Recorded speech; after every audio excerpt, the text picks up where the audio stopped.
बच्चों नमस्कार। हम आपकी 12th क्लास के मैथमेटिक्स का थर्ड चैप्टर इस समय कर रहे हैं, मैट्रिसेस, जिसमें हमने अभी तक मैट्रिसेस क्या है, मैट्रिसेस के टाइप्स क्या क्या हैं, फिर दो मैट्रिसेस को ऐड करना या सब्ट्रैक्ट करना, और एक मैट्रिक्स को किसी स्केलर से मल्टीप्लाई करना मींस मैट्रिक्स एडिशन और स्केलर मल्टीप्लिकेशन नाम के दो कंसेप्ट, दो ऑपरेशंस पढ़ चुके हैं। अब हम तीसरे कंसेप्ट की बात करते हैं, मैट्रिक्स मल्टीप्लिकेशन की।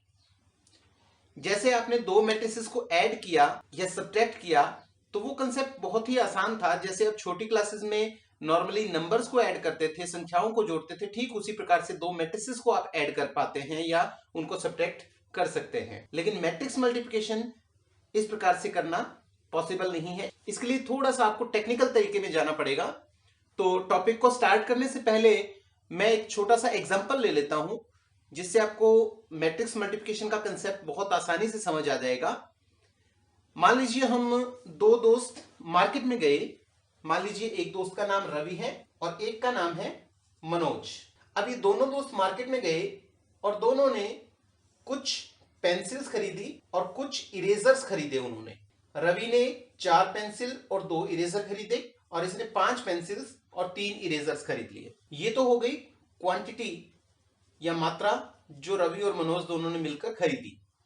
यहां पर दुकानदार है, दुकानदार ने पेंसिल की कीमत रखी हुई है 5 रुपए और एक इरेजर की कीमत उसने रखी हुई है 2 रुपए। ये उसके प्राइसेस है।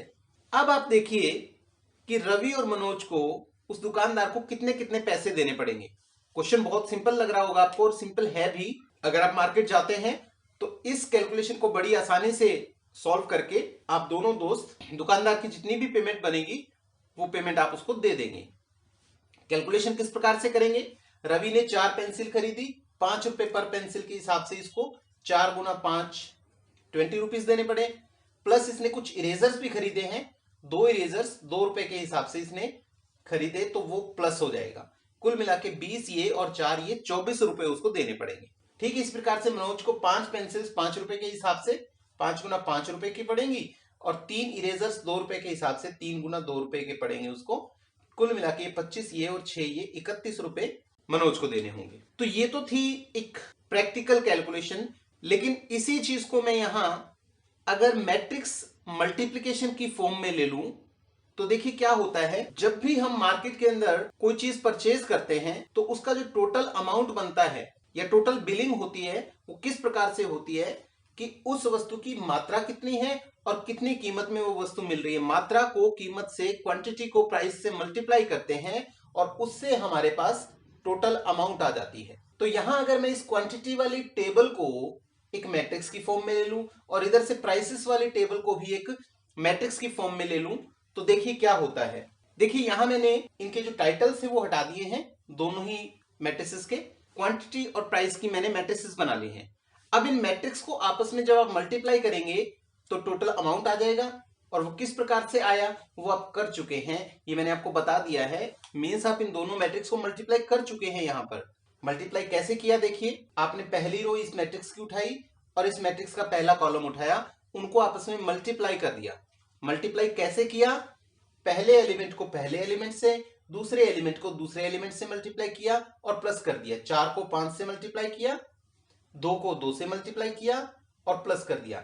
इसी प्रकार फिर दूसरी रो को उठाकर इस कॉलम से मल्टीप्लाई किया, 5 को 5 से किया और 3 को 2 से मल्टीप्लाई कर दिया और उनको प्लस कर दिया।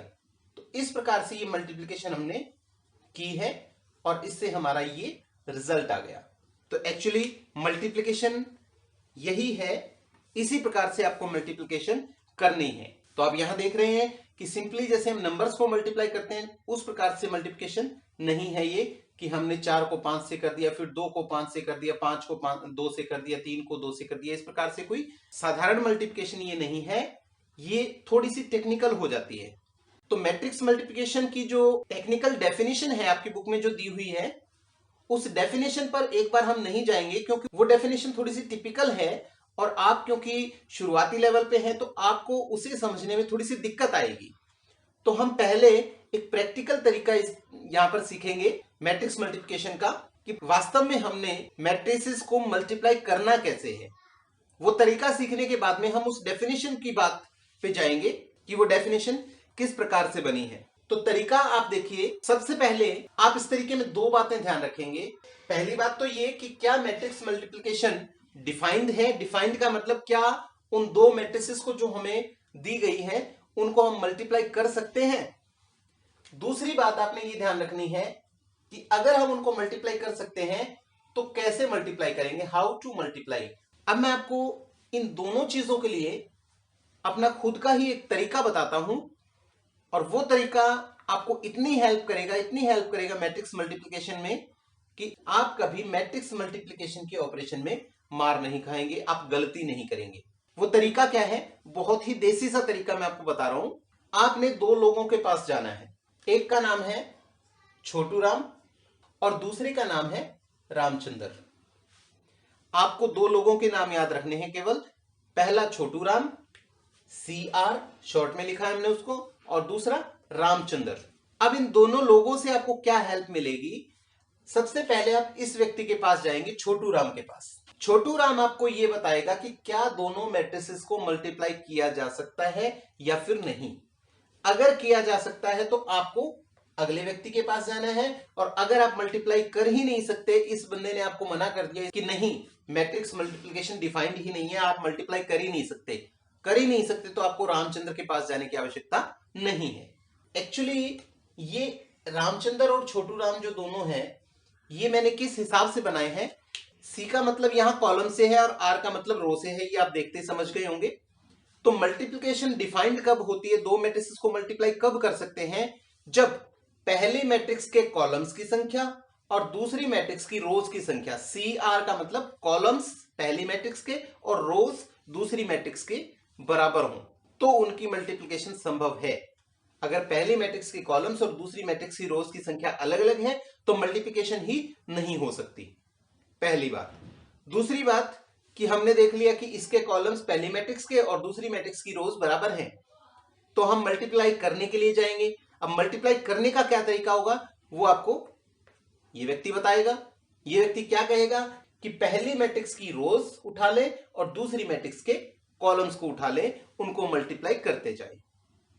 ये मैंने इन दोनों व्यक्तियों के नाम का आपको मैथमेटिकल मीनिंग भी बता दिया। अब बात करते हैं कि प्रैक्टिकली किसी क्वेश्चन को कैसे किया जाए। ये देखिए मैंने ये दो मैट्रिसेस लिए हैं। यहाँ पर ए मैट्रिक्स मैंने ली है 2x2 ऑर्डर की और बी मैट्रिक्स मैंने ली है 2x3 ऑर्डर की। वैसे तो देखने से यूं लगेगा कि ये तो अलग ऑर्डर की, ये अलग ऑर्डर की, इनको तो मल्टीप्लाई कर ही नहीं सकते। तो यहां हम फिलहाल गलत हैं। हमें चेक करना पड़ेगा पहले कि इनको मल्टीप्लाई किया जा सकता है या नहीं। हो सकता है ना भी किया जाए, लेकिन हो सकता है मल्टीप्लिकेशन संभव हो। तो उसके लिए मैंने आपको तरीका बताया था कि सबसे पहले आप छोटू राम नाम के व्यक्ति के पास जाएंगे। वो आपको क्या बताएगा कि पहली मैट्रिक्स के तो भाई कॉलम देख लीजिए कितने हैं और दूसरी मैट्रिक्स की रो देख लीजिए कितनी है। आपने पहली मैट्रिक्स के कॉलम गिने 1 2 और दूसरी मैट्रिक्स की रो गिन ली, वो भी 2 है।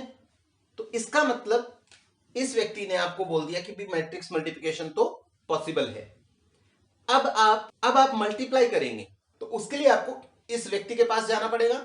ये आपको बता रहा है कि पहली मैट्रिक्स की रो और दूसरी मैट्रिक्स के कॉलम्स आप ले लीजिए और उनको मल्टीप्लाई कर लीजिए।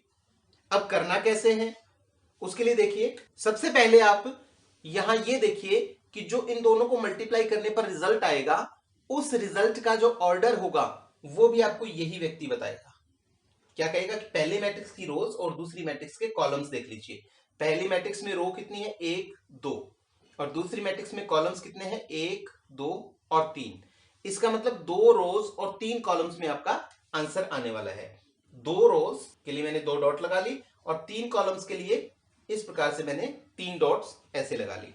तो जो हमारा रिजल्ट आएगा वो कुछ इस शेप में आएगा। अब क्या आएगा वो हमने देखना है।